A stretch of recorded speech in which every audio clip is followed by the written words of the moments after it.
Year 6, Mr. A again, and today's reading lesson, I thought we'd do a bit of fiction, so we're going to have a look at part of the text from the story The Snow Queen. Okay then, so our success criteria for this lesson is to recognise and look for key words from the question in the text to help form your answer.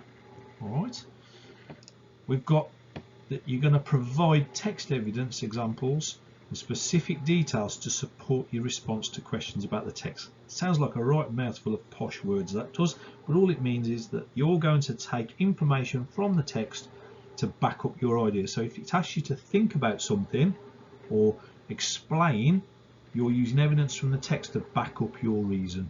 All right, so our today's target is I can answer questions relating to a text that I have read, and that's what we're going to do right now. We're going to read it.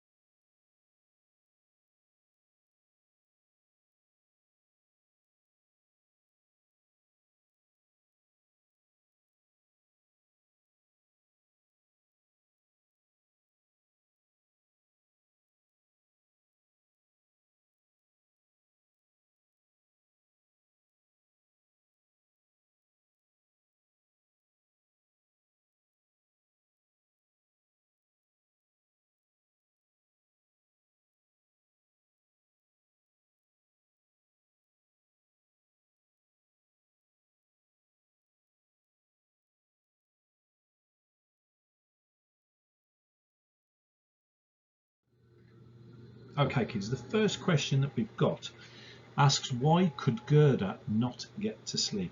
Underneath I've just put use evidence from the text to support your answer. So don't make it up. Use the information that's in the text there, make reference to it to support your answer then. Right, pause the video now and we'll have a look at the answers in a minute.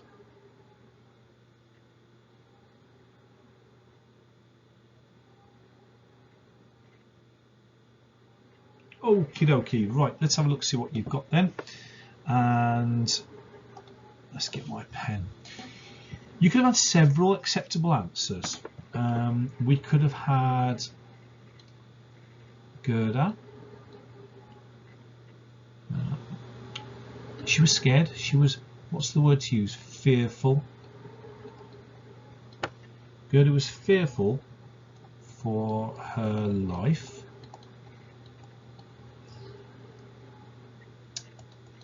She was with, that is a semicolon by the way, honest. She was with, she was with a band of robbers, wasn't she? She was with a band of robbers. Oh, that's right, and the robber girl, oops, that is a B. You can tell I'm struggling with this pen. The robber girl, well, she held a knife as she slept. So she obviously didn't trust even her own people. What else was there? We had, oh yes, the robber girl said to her, let's put a bullet point there. Let's put another one so we can mark the difference. The robber girl said, robber girl said, not speech right. There is no knowing what may happen.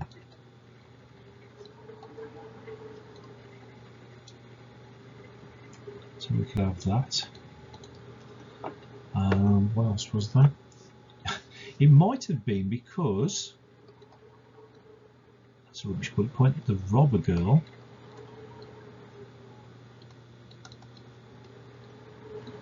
was snoring loudly, so no matter how tired she was or how scared, it might have been just the fact that, like Mr. A, the other girl snores a lot.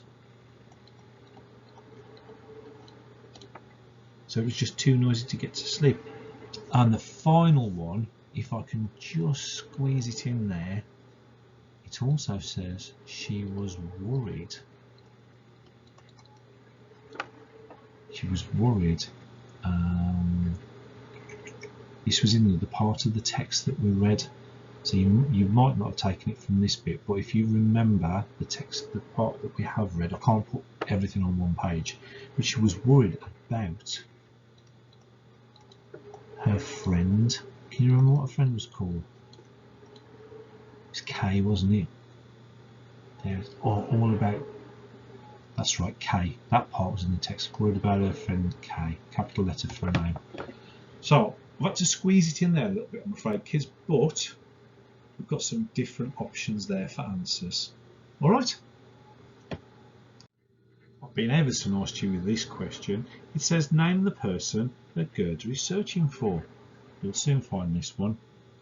Pause the video now.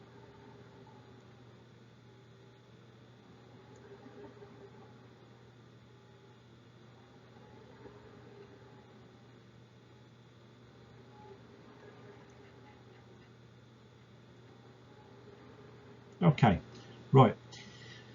Now in the text it doesn't say Gerda is searching for. You've got to work it out a little bit. The robber maiden, right, says, tell me now once more all about little Kay. Okay, so we're looking, where are we? Get more right pen. Tell me now once more all about little Kay. Alright, and why you've started off in the whole wide world alone.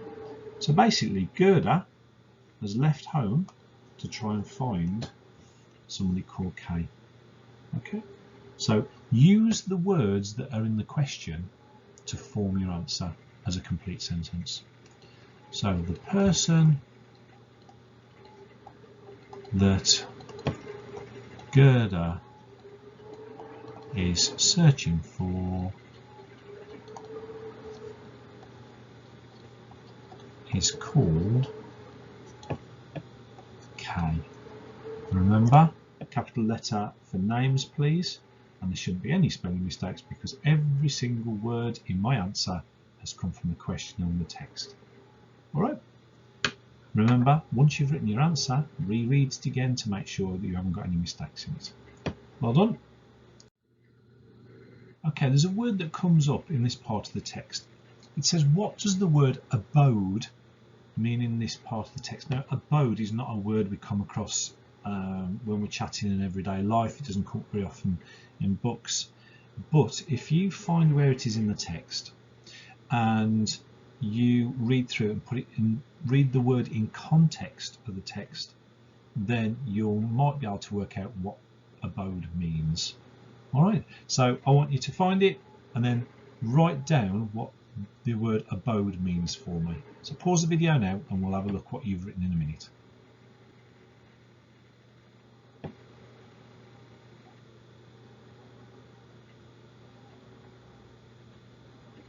Okay, let's have a look to see what you've put then.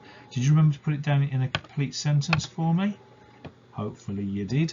Right, let's put it in a sentence. The word abode means a home. Okay, so if you first of all, let's find my highlighter, found the word in the text which was down here, read that sentence back now. So the Snow Queen has her summer tent there, but her fixed abode is high up towards the North Pole on the island called Spitsbergen. Her fixed abode. So don't get tempted to write tent. Right, that's her summer tent. The Snow Queen has her summer tent there, but her fixed abode, that means her main home, is high up towards the North Pole. Okay, so it's straightforward and as simple as the word abode means home. If you got that right, well done. If you got tent, be careful, make sure you read the whole sentence before you make your decision. Right, the text that we've read together is called an extract, which means it's only part of the story, so part of a book. Based on what you've read so far, what do you predict will happen next? Okay, so being sensible about it, what do you think could happen? All right, have a go. You haven't got to write the whole story. I just want a brief idea of what might happen next. All right, pause the video and have a go.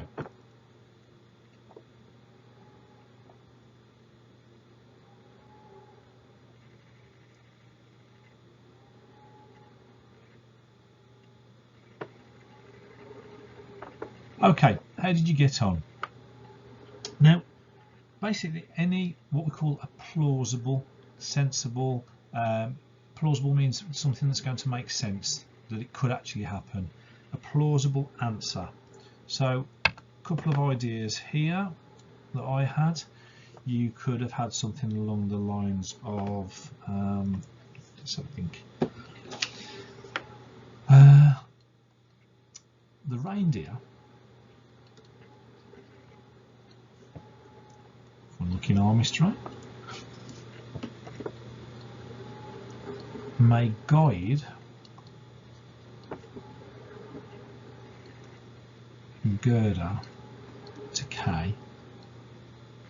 Don't forget capital letters for names, because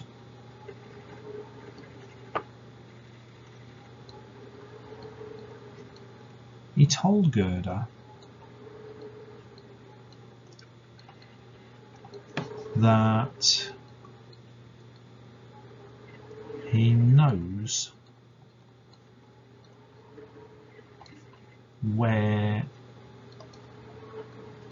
the Snow Queen, don't forget capital letters again because it's the name, where the Snow Queen lives. Okay, so the reindeer would be able to guide her. Let's put a bullet point there, shall we? Or another plausible answer would be, let's involve another character. The little robber girl. Now that doesn't need to be in capital letters because it's not a name, is it? The little robber girl could help Gerda. Yeah, it would help Gerda to escape. As she says,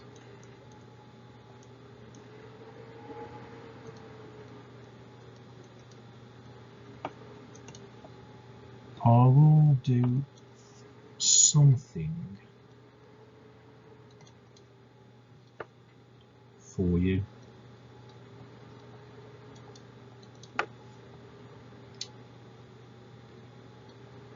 When her mother falls asleep.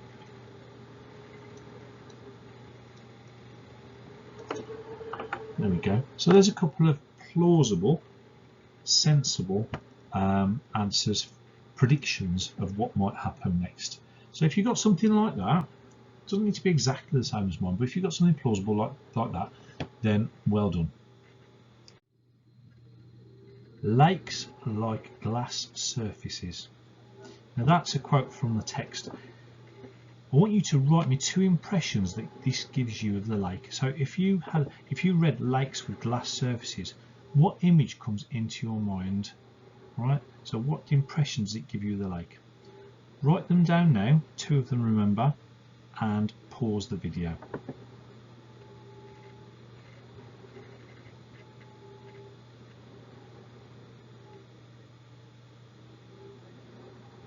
Okay, these are some of the ones that I came up with. Right, so I had, let's just grab my pen. I had, they are reflective, nice word to use, or shiny, or mirror like a mirror. You could have had clear, or you might have used another word for it from science is transparent, which also means see-through. It's another impression it might have given you. You might have said that it was referring to it being still, or calm, or like frozen ice,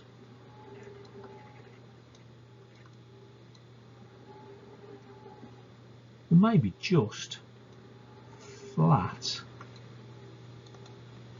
or smooth. Any of those would have been appropriate answers. Okay, if you got that, well done. Now in our final paragraph, what does the word draft mean? Now draft can have a couple of meanings, but what I want you to do is I want you to read the text again and read the word draft in context. Alright, so you're using it in the right setting. So pause the video now and write down what you think the word draft means when it's used in this setting.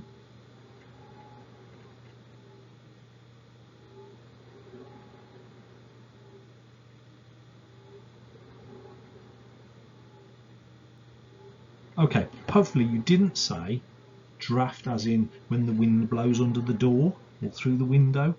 Right, what you were looking for, so let's just put draft means when she takes a, what was it? That's right, when she takes a drink. Or you could have put when she has a drink from the flask. How about that? Yep, hopefully you got that one right, because there are two different meanings, aren't there? And you can play the game drafts as well, but it's definitely not that case there. Alright, it's having a drink. Well done. In the text, the author writes that Gerda looked at the knife rather fearfully. What does this imply? Write the correct sentence. So you've got a choice of three. Is it Gerda wishes to steal the knife? Gerda is scared of the robber girl? Or Gerda is jealous of the knife? So you've got to choose which one of those is the correct sentence to write down. Okay, pause the video now.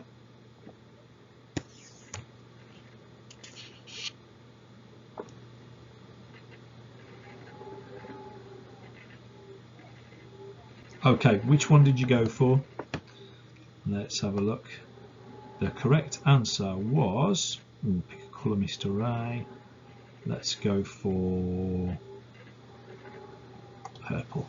We're going to go for Gerda is scared of the robber girl. That was the correct sentence that you should have written down.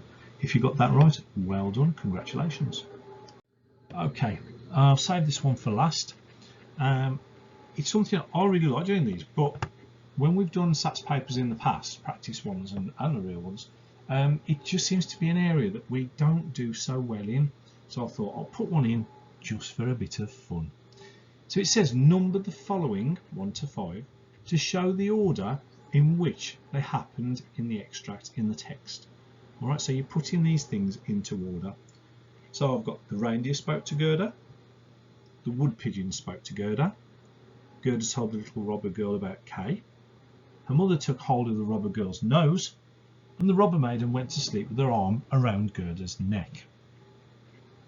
Okay, so what you need to do, the first one, what happened first, put one next to it, and then so on. Okay, so have a go at those. Pause the video now, please.